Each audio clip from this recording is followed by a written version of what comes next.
Good morning, everybody. We are back once again with legendary strength coach Dan John for our weekly fitness chat and Q&A. So please post whatever questions you have in the old comment box thingy there. I already see some good stuff coming in. Yeah, the comic box thingy. Hey, The how are you? comment. Yeah, of course. Dan, how are you? Good. Yes, good. Busy. October's a busy month for us. We have 4 birthdays Oh, in our family in October, and then the Halloween thing, which it was Saturday. Our neighborhood does the big trick or treating thing, so it is. okay. If one can be exhausted from celebrations, I definitely fit that description. I am so celebration out, Dan. Uh, All yeah, good things, but man, it adds up. there are those. There are those, and it's a joy. It's a wonderful thing. But I agree. Sometimes it's like, yeah, I've been there, done that. Enough. Yeah. Well, it's funny because we talk about, hey, there's all this feasting, but the feast should always, be accompanied by the fast. And Yeah. it's funny when you get to the point where like, oh man, I just want that fast. I'm good on the feasting, right? Well, I used to think that way in June at graduation parties.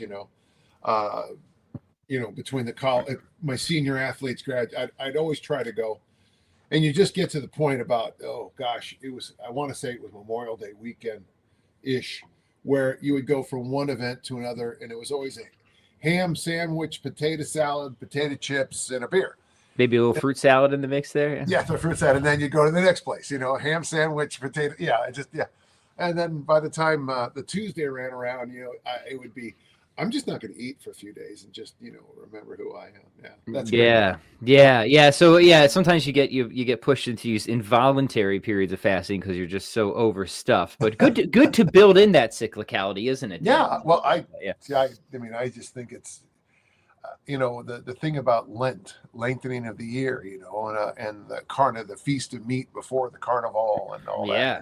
I mean, I think it helps to have a rhythm to life like that, where it's, and if you go to the Greek, you can go online and look up Greek Orthodox calendar, and they'll tell you what to skip certain days of the week. For example, off the top of my head, like there are certain Wednesdays, no wine and no cheese or whatever, and then they have fairly elaborate fasting weeks.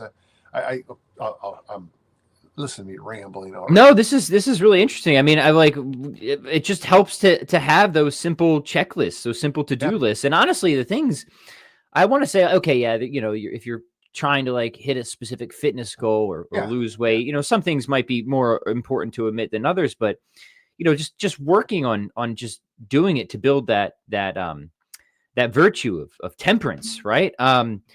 For its own sake, just go download one of those Lenten calendars and just do it, right? Yeah. See, you probably will lose weight, but like do it for the sake of just your own personal development, reaping the sort of traditional benefits of fasting, which was always to kind of to discipline the passions and the appetites, right, Dan? Yeah.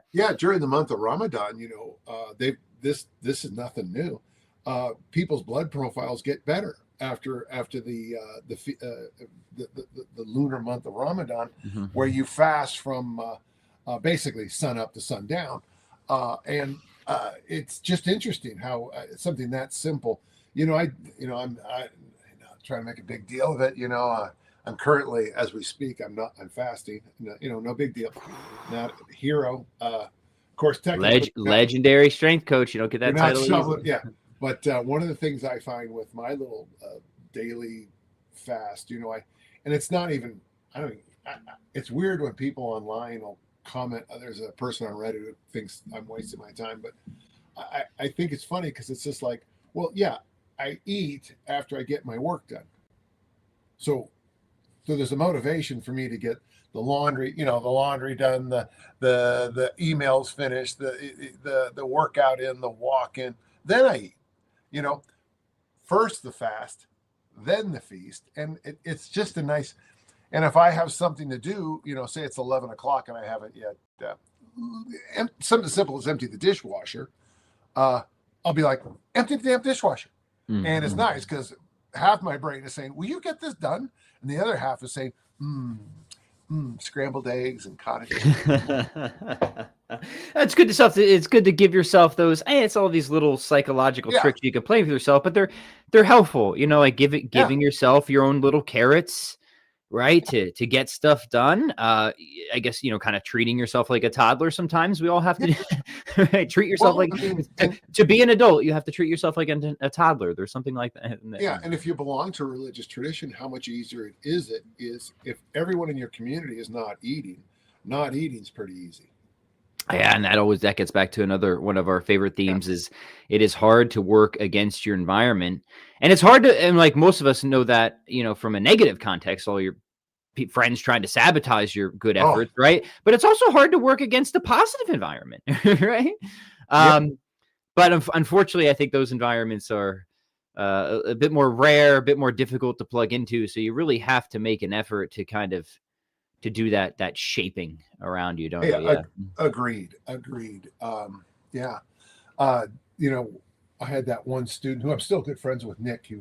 He called me up in college and he said, I had so much self discipline when I was in high school. And I went, wait, I didn't say it like that, but I was like, oh, who made your breakfast? Mom.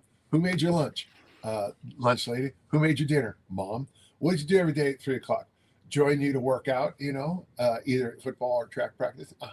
So this discipline you're talking about now, where did this discipline go? It was all external about that. Yeah. There was, yeah. I one of the great things about going to South City High there in beautiful, the industrial city of South San Francisco, is we had 6-period PE, which the next principal got rid of, who was just a total ass. He was from El Camino, for God's sakes. He didn't. So all the athletes at 1:30 every day, there was this mass movement of our athletes to 6-period PE.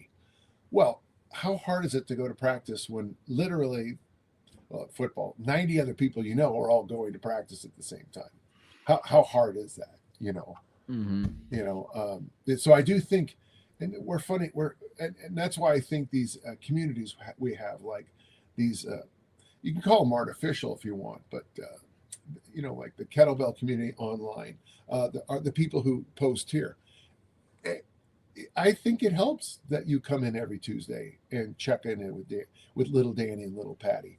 Yeah, I think it really might make a difference. I think it makes a major difference. Yeah. People, ask me about discipline. I've been thinking a lot about this lately, and usually it's asked in relation to just productivity, right? Yeah. Which makes sense. There's a link there. I don't think they're exactly the same thing, but Hmm. there's a link. I mean, one of the biggest things that I always encourage people to do is don't think about it as something entirely internal. You have to think about having the right sorts of structures in place, the right sorts of community, if hopefully, preferably coaches, mentors, people who can hold you accountable. I think, I mean, some very, very rare, exceptional people can maybe work against all that stuff, working against them, but I don't recommend it. I think that the first necessary steps are just get yourself into an environment that is going to start helping you to move in the direction that you want. And then you see this, there is, apparently this is decently well studied, that, intrinsic versus extrinsic motivation, that people become really intrinsically motivated after they start getting results. And that creates the paradox of, well, how do you get results if you're not already intrinsically motivated? It's a chicken and the egg. But the real answer is you rely on extrinsic motivation. You Exactly. rely on environments, coaches, mentors, things that will help support you. Then you start to see the fruits of and I think if we reflect on this, realize it's all true. Then you start to see the changes. You then really start to trust the process. You say, wow, this works. You start getting pumped and amped, and then you become that sort of person that can just kind of just will it, but that isn't, you don't start there, right, to get it done. I think that's the big mistake. Where you start is exactly what you're saying, Dan, is trying to get the right sort of environment to start pushing you along. I talk about that in the art of coaching. It's right towards the end. I consider it the least discussed part of coaching, is that, so say there's 10 units of whatever you want to call it, enthusiasm, whatever. Well, early in coaching, I might have to have 9 or 8 of the units. You might only have 1 or 2. Mm-hmm. Ideally, we move into 4-6, 5-5, 6-4 most of the time. But, at a track meet, I can't do anything for you. So you're out there in the ring by yourself. It's 10 on you. And maybe I'm in the stands, or maybe I'm in home in bed, watching, Looney Tunes. And it changes. And this idea that the coach is always going to be holding all that enthusiasm and discipline is crazy. So even if you don't have a coach or a trainer, gentle listeners, you need to figure out a way that you find units of enthusiasm or energy or whatever that keeps you going until everything just becomes a habit or whatever. Like I would say, I mean, honestly, Patrick, I would say, I mean, anyone who thinks I'm a font of discipline misses the point. I'm a font of habits. I'm just, I mean, every night, Monday night, I set my alarm to make sure I'm up before it, but I set my alarm so I can have this conversation with you. I roll out of bed early on Tuesdays and get work done differently than I do any other day because of this podcast. Mm-hmm. I haven't thought about Tuesday being the Pat Flynn. I mean, I don't consciously walk around all day Monday going, Pat Flynn tomorrow, Pat Flynn tomorrow. It's just a habit. It's Tuesday, literally. Yeah, no, I hope that people are making the connections here to, the fitness stuff, because it's extremely relevant. And, talk about decision fatigue, right? That you've got this, it's true. You've got this kind of little bank or store of willpower, and every decision you have to make takes a scoop out of it, right? Yeah. So the more decisions you can just get. I love the example that always sticks with me from you, Dan, is you don't even think about your wardrobe, right? You got like the same, you just have one shirt, right? But little things like that, they add up, save your decisions power, if you will, for the things that ultimately matter. And the less decisions you have to make throughout the day by having systems and habits and really, I think a lot of monotony, that's going to free you up, willpower wise to apply yourself, I think, more to the things that matter. I was on that flight years ago coming back from Australia. Now, we exaggerated in the book. The guy didn't sell his company for $1 billion. It was only 885 million. But it makes a better story to round up, But we only talked business probably for half an hour. I mean, it was very natural. It wasn't like, but he told me something I'll never forget. He goes, a good CEO makes 3 decisions a year. And I apply that to training. I apply it to diet. I apply it to the way I run my home. I apply it to just about everything. 3 times a year, you fold your arms and you say, okay, eating this kind of food isn't helping me. I'm going to stop doing it. And then you got to be done. You decide it. I'm going to do, like, for example, when people ask me about my workouts, I hired a coach to give me workouts. I decided to hire a coach, and then that was it. And now I do the workouts. When someone says, why are you doing that? I just says, coach says so, because I don't want what you said, decision fatigue. Yeah. Impacting. I just want to get the workouts in. And Mike Brown shows up. Eric is there. Oh gosh, Nathan will be there. Nolan, we have a mix and match of people. But at 9:30, people show up. I open my garage so we can train. They show up. I do the workout. My coach tells me I haven't had a single conscious decision made, and I'm halfway through my workout, and I haven't yet made a single conscious decision. Yeah, no. All right. So I'm putting that down in my notes. That is a really, really cool insight. So the 3 decisions per year that this entrepreneur was talking about, they're nothing specific. He's just saying that he tries to automate and get as many decisions off the table. So is that right? So he only has to make 3 decisions a year, or does he have like 3 things specifically that he thinks? Well, I summarize it this way. Here is a crappy leader. In the break room, we've been going through a lot of Folgers lately. Let's move to, I don't know any other. Give me another coffee. Maxwell House. Let's move to Maxwell House. Okay. Dan, do you want Folgers or Maxwell House? Geez, let me think about it. That is a decision. That is a decision. It has taken up as much of my brain space as, do we want to move our corporate headquarters from Indonesia, back to Dublin? Yeah. Those are both take as much.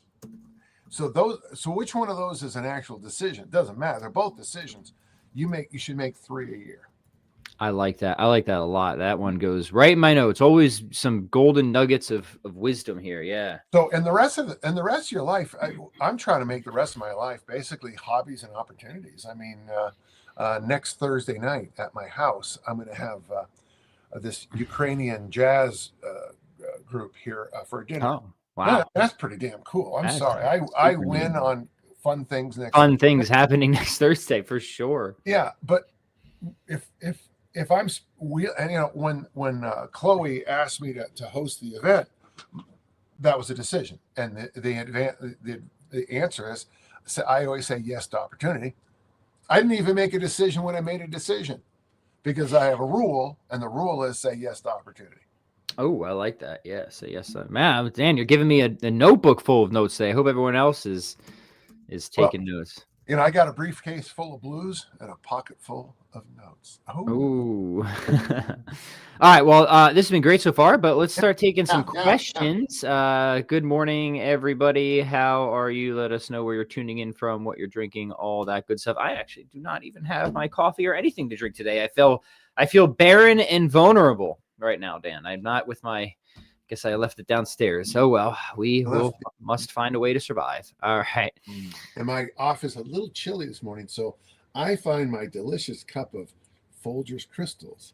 Ooh. Not only delicious, but warming about my cheeks. Mountain grown, if I remember right. The richest kind, yes. Yeah. Anthony says it's the first Tuesday after daylight savings time. I think that's overseas. I don't know if I doubt that that's hit us yet because I would know I always get wrecked by it because of my kids, but good to have you here. Yeah, I thought we got rid of it. I don't know what the status. I'm telling you what, I'm getting rid of it. I'm just gonna. Well, no. I might be able to get away with it, except for I coordinate just a few things. One of them being with you. So this podcast might be the only thing that I have that keeps me on that commitment. I mean, we have been dealing with this thing. I know this for sure. During the Nixon administration, the United States was going to go metric. It was all planned. We were done. And we were to get rid of daylight savings time. So, I mean, listen, this is 52, 53 years ago. I mean, why? No. I'm pretty sure my mom is not my mom. My wife is in some like Facebook thing of like moms against daylight savings time or something like that. Anyway, Steven's got a question. He says, is there a humane burpee program or is it just more of a plug and play workout? So as always, Dan, please remind us again very quickly what the humane burpee is for people who might. Isn't that funny? Because just this morning on the danjohnuniversity.com forum, somebody is doing a humane burpee forum. First off, humane burpee name comes from Dan Martin. It is a program we pioneered, I tell you, at the Coyote Point Kettlebell Club in Burlingame, California, back in the early 2011 and 2012. It's a very simple workout. When I was coaching high school kettlebells, I quickly learned, we Olympic lifted, so I quickly learned that for the high school kid, finishing a set of swings with a goblet squat or 2 or 3 was always a good idea, which it stopped. I think it taught him how to plank better. It was just a good thing. So the humane burpee became, I'll just give you the standard, 15 swings, 5 push-ups, pardon me, start from the beginning, 15 swings, 5 goblet squats, 5 push-ups, 15 swings, 4 goblet squats, 4 push-ups, 15 swings, 3-3, 15, 2-2, 15, 1-1. As for a humane burpee workout, now if you want to make it hard, you go 15, 10, 10, 15, 9, 9, and it is hard. I will say that when you get to round 7 on that, it's hard. It just is. Once you get to 7, it's bad. Not so bad because you're descending 6. Yeah. Yep. Mm-hmm. For a program, this was discussed on the forum today, so it's kind of. I would recommend an ABABAB. So week 1, you might do the humane burpee on your Monday and your Friday workout. Wednesday, do something different. I wouldn't. Honestly, if you love complexes, do the ABC. I do think there's not enough vertical pressing in the humane burpee, so Overhead presses might be a real fun idea, which I always think is a good idea. So if you go ABA and then week B, BAB, and you do vertical presses, overhead presses, and loaded carries on those B days, I think that could be a program. Just spitballing that. The downside of doing those high intensity complexes is that for some people it does really stimulate the appetite later on. Because you sweated so hard, you might compensate by increasing your calories. For those who've been listening to me, you know I'm on this calorie kick, and I apologize. But yesterday I went to this little boutique place called Costco, and I was asked to buy these things called goldfish. So a serving of goldfish is 130 calories, and I looked up what a serving of Costco's delicious chicken enchiladas, and I am not making this up. They are very good. A serving of those is, you know, it's like 260 to 360, depending on how big of a slab you put down. So in other words, 2 servings of that little snack called goldfish equals a serving of enchiladas. But I'm full after the enchiladas. Not so much after the goldfish, yeah. And so for me, what can happen with pushing the humane burpee too much or any complex is it does become easy to trash panda food. Yeah, no, that's a great point. Yeah. Good. All right, let's keep going here. Nate just has a comment. He says, he owes you a call this week, Dan. Yeah. And for me, don't take a couple of years away from playing music. His hands are thrashed from picking up drumsticks again. I don't think I have that option. Fortunately, I got too much on the books now in 2 different bands. But that's, I mean, yeah, maybe don't take a couple years away from anything, hopefully, that you're really passionate about and you want to get good at. I think we're both fans of having seasons, right? Of having times when you push a little bit hard, push a little bit harder, and times when you pull back a bit. But yeah, no, I think Dan John is right again, that if something is important, especially to you, that you do it every day or never miss twice or something like that, something in that neighborhood, right? Yeah. It's good to hear from you, Nate, but it is interesting. And I think it's actually sometimes even kind of harder physically on the body because your nervous system knows what's going on, but your skin, maybe I was thinking more about taking a few years off of discus throwing or javelin throwing. Your nervous system remembers what to do, but that shoulder joint or that it's just not conditioned to it anymore. Yeah, just not conditioned to it. And you look at my hands, I've got, you probably can't see it, I've got all the calluses. I've got the kettlebell calluses, the barbell calluses, the guitar calluses, the pull-up ring calluses. Yeah, just all over. Yeah, I got the whole collection there. Yeah. I used to just be orange right here from the Olympic lifts. Right here, and it's still actually kind of oddly still there. The discus callus, just big orange. Yep. Yeah, it was just this big orange thing right there. All that energy, and it ends up on just a tiny little bit of the index finger. Yeah. Yeah. Nate follows up. He says he's lucky now to have the space to bring things back into his life. Music was huge for him, but military life didn't exactly accommodate that. Well, yeah, appreciate that. And to be clear, all of us, I think, have periods of just getting away from things that we love, we like, we want to do. So don't let that discourage you. Even for me, I had a big period in my life when I was away from guitar much more than I wanted to. And now I'm back at it, more aggressively than I was even in high school. So don't let that discourage you. Of course, just get back on it and go for it. And it's true. It's always easier to regain a skill like riding a bike than it is to gain it in the first place. So the fact that you even have that in your background is a big advantage. It's, just got to knock some rust off, right? Yeah. And to follow up with Nate's concept and what we've been talking about earlier, that's why I think it's so important to have so many things just built into your system. Systems. I usually call them habits, but it's a system. You just do it. I roll out of bed. There are certain, I've got a box full of stuff I bring up on the counter for them in the morning. It includes, whatever, how to get this pretty, just raw out of bed. But it's a system. At night, I have a different one I bring up. System. I always throw my dirty clothes in a basket.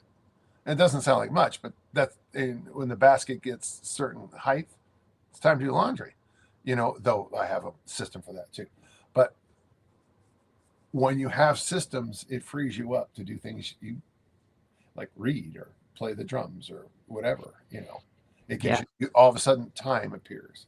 Time appears with systems. Another good one. All right, let's take a few more here. All right, so Grace needs help with her overhead squat. She's struggling it with kettlebells right now. Dan, you've got a lot of experience coaching the overhead squat, both barbell and kettlebell. What sorts of progressions or modifications do you find most helpful for people if they're struggling? Yeah, Grace, I'm not qualified to answer that.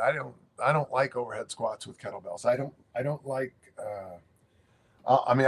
I'll put up with windmills and I'll bent press, but once I always worry about something bad happening with those things coming down. But this is your program, though. It's a strong on program. Yeah. So I like this. I do like the single overhead squat. I don't do the double. The double worries me for reasons to say, or at least people aren't getting it unless they're very confident with it.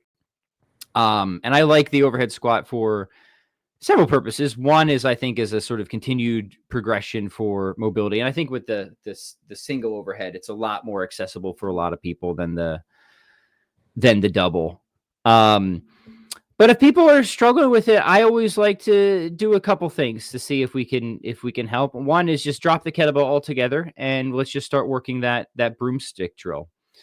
And spending some time with that and seeing with where the issues are. Other times you can pretty easily find a little bit more space just by manipulating your foot position, just including elevating your heels and stuff like that. I find a lot of people can get into a very comfortable single arm overhead squat, light kettlebell starting out just by putting your heels up on something rather than that. I don't know if you have anything from the barbell world, Dan, that you find helpful with respect to progressions that you think might transfer over or not.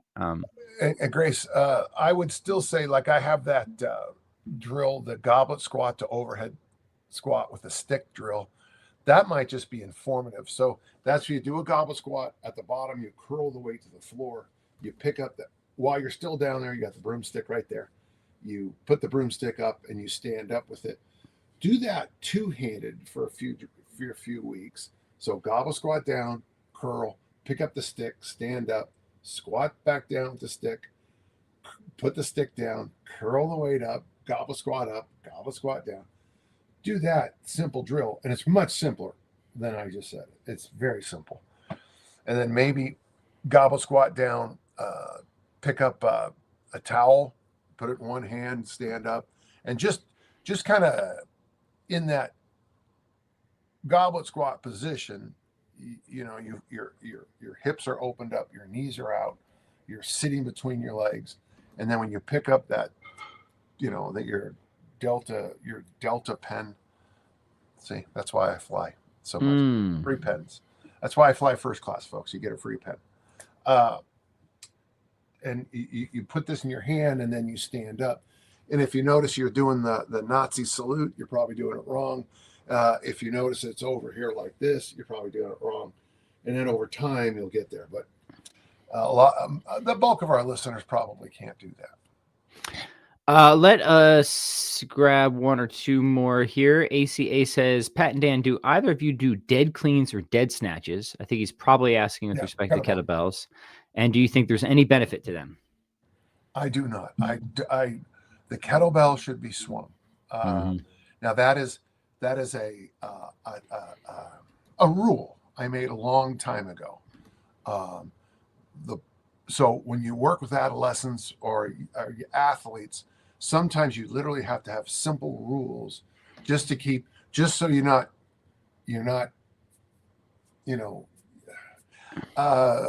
if you practice on the bass all day long, does that impact your normal guitar playing? In what sense? Does it, if you've been, So you practice on the bass for 10 months and then you go back to your guitar. Did the two of them run into each other? Well, I'll be rusty at guitar for sure, even though they're So, similar. Yeah. yeah, they're similar but different enough. Yep. So if it's a barbell, it's from what you call dead. If it's a Mm-hmm. kettlebell, kettlebells are always swung. Yeah. That's a rule I have. It might not be a good rule, and I might even be wrong, but I doubt I'm wrong. That would be just. Well, I would like to say. Hold on. I said I was wrong. I just got to catch myself. No, I mean, good rules don't have to like admit of zero exceptions to be good rules, right? Yeah. That's you drive on the right side of the road. yeah. What if there's an accident on the right side of the road? Well, you Exactly. go around on the left. Yeah. Yeah, exactly. So, like, yes, we can think of scenarios, however contrived, where we'd be like, okay, but as a general good rule to keep people focused and getting the most out of kettlebells, I think it's a great rule. I don't ever program them as like standard workouts. I think that the dead clean or dead snatch is maybe a remedial tool to have if somebody's having technique issues somewhere, sometime. One of many tools to just help to address, some technical aspect of those movements, whatever it is. So, that would be my thoughts on that. All right. And just real quick, and sometimes, especially on the internet thing, someone will come up and say, well, you said this here and then you said that there. Yeah, different scenarios. I mean, I'm against back squats. I said somewhere. Yeah, it was true. In the scenario you gave me, I'm against back squats. But for the person who wants to be a world record holder, they're doing back squats. Yeah, unless, God, that would be badass. I don't know if it's legal, but to step up and front squat at a powerlifting meet, that would be badass. Yeah, it would. Yeah, for sure. All right, Dan, before we go, what are you working on this week? What announcements do you have for us? Well, I got to tell you, so because of, I knocked out 4 books this year, and so I'm really impressive. I'm on a self-imposed. I've already got the 5th book ready to go. By the way, folks, it's it's so very rules of funny. coaching. Yeah, but self-imposed vacation, which is interesting because I am. If I don't have something to do, I don't do anything. Erica comes home today. She's been doing. She's been up in Washington helping her mom. It'll be nice. I was with my daughters this weekend. We have this big Disneyland trip coming up in 2 weeks. Oh yes. I can't believe it's this close. We're almost done with October. I guess I'm having, but my books are selling really well right now. Armor Building Formula 2, available at danjohnuniversity.com/bookstore, is really doing well. And I even talked to Brian yesterday. I go, do we got to do a 3? Because the number of questions that have already come up are amazing. So that's what I'm doing. Body weight's good. My training is great. I had a really good day. My inclines and my bench press are approaching the level I was as a sophomore in high school. So I don't want to brag. Actually, maybe a junior. But I'm certainly not as strong as I used to be, but I'm damn strong for 68. Yeah. It's awesome, Dan. The productivity, the discipline is inspiring. So thank you as always for the VOD. I have some notes today myself from this chat. I hope other people do as well. Thank you all, gentle listeners, for tuning in. We will see you next week. Bye-bye.